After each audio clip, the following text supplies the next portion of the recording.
A $500 fine over a trash bin turned a quiet Sunday into a storm for Ryan and Maggie Holloway. Behind it stood Karen Baxter, a former cop who ruled the HOA with fear and petty power. But when she sent real police to their door, she had no idea every member of that household carried a federal badge. And just wait until you hear the twist that flipped her reign upside down, and how justice came crashing back in the most satisfying way. The Holloway's neighborhood looked like a postcard that morning. Freshly cut lawns, quiet streets, sunlight glinting off white fences. Ryan stepped onto the porch, coffee in hand, when he noticed the envelope wedged under the flag on their mailbox.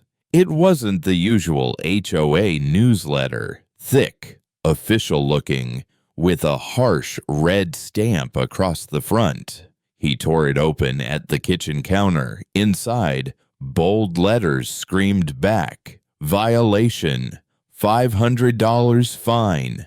Trash container left out beyond HOA time limit."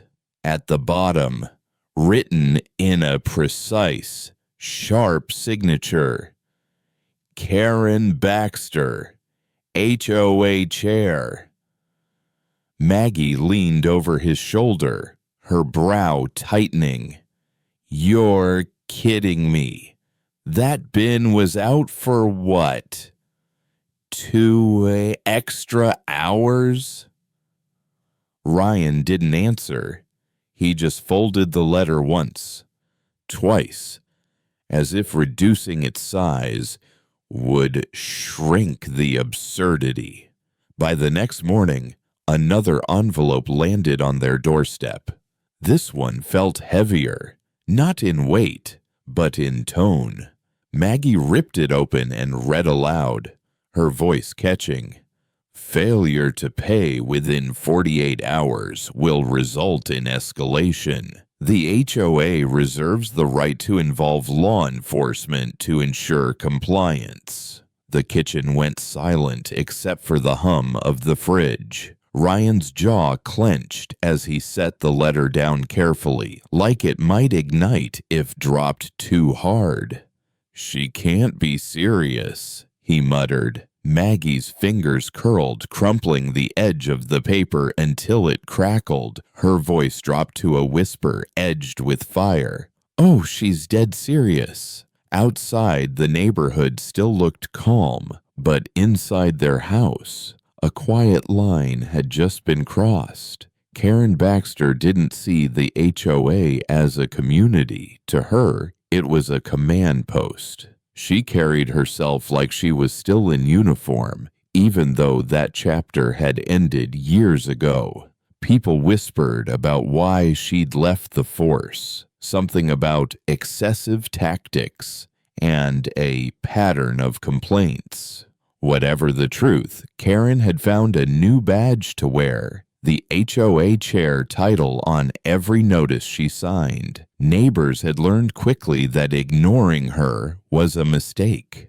A bike left on the sidewalk. Warning, a garden hose not coiled perfectly. Citation, a trash bin left out past sunset. Fine.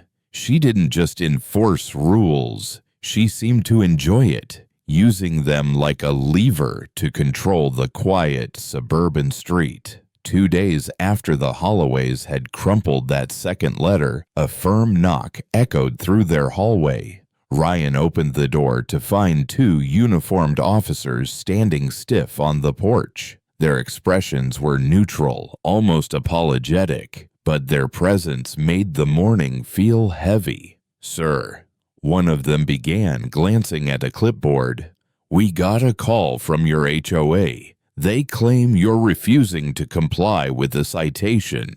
We were asked to follow up." Behind Ryan, Maggie froze, the grocery bag slipping slightly in her hand. Her voice cracked between disbelief and anger. "She sent cops over a trash bin?" The officer's silence was answer enough. Ryan didn't raise his voice. He didn't have to.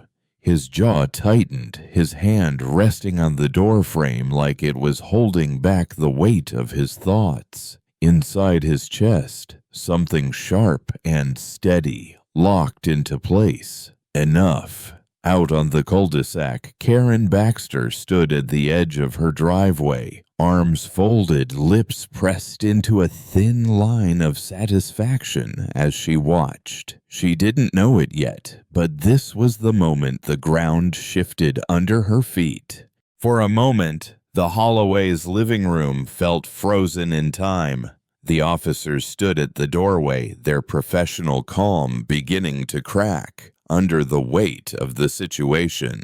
Ryan moved without a word, crossing to the hall closet. He reached up to the top shelf, fingers brushing past an old jacket until they closed on a familiar leather wallet. With a quiet snap, it opened. The gold of the U.S. Marshal badge caught the morning light and threw it back like a spark. The air shifted instantly. Maggie didn't say a word. She walked to the kitchen counter, pulled her own wallet from her purse, and set it on the table with a soft, deliberate tap. Her DHS identification card stared up at the officers like a second warning bell. Before either of them could speak, the front door opened again. Tom stepped inside, keys jingling casually in his hand. He took one look at the scene, the uniforms, the letters on the counter, and sighed. Really? He reached into his jacket and dropped a leather case on the table beside Maggie's card. The bold letters at the top read, Federal Bureau of Investigation. The younger of the two officers swallowed hard, and then, as if the moment needed a final punctuation, Aunt Amy, who'd been quietly sitting in the corner, knitting all morning, rose. Without a sound, she pulled a worn badge holder from her sweater pocket and placed it down next to the others. The seal of the United States Secret Service gleamed beside the rest. The officers didn't move. Their eyes flicked from one credential to the next, a dawning realization painting their faces. Ryan closed the wallet in his hand, turned toward the door, and stepped outside. The warm air hit his face, but his voice was cool as steel as he walked toward Karen Baxter, still standing at the edge of the sidewalk, arms folded like a general inspecting her troops. He held up the badge just high enough for the sunlight to catch it. "Congratulations," he said evenly, each word sharp and deliberate. "You just called the police on a house full of federal agents." For the first time since they'd moved into the neighborhood, Karen didn't have a single thing to say.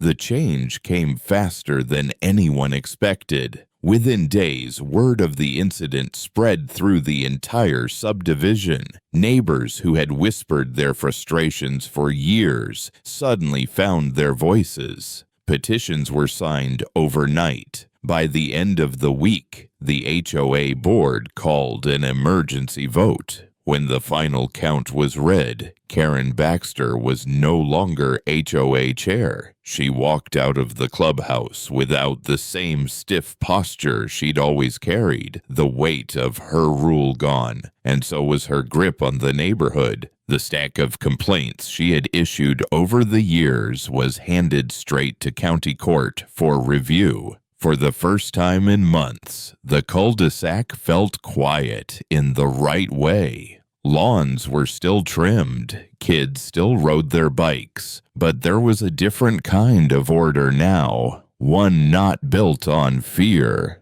Ryan stood at the edge of the porch, arms folded loosely as he watched their children chase each other across the grass. Maggie stepped beside him, resting her head against his shoulder. The summer air carried a soft calm neither of them had felt since moving in.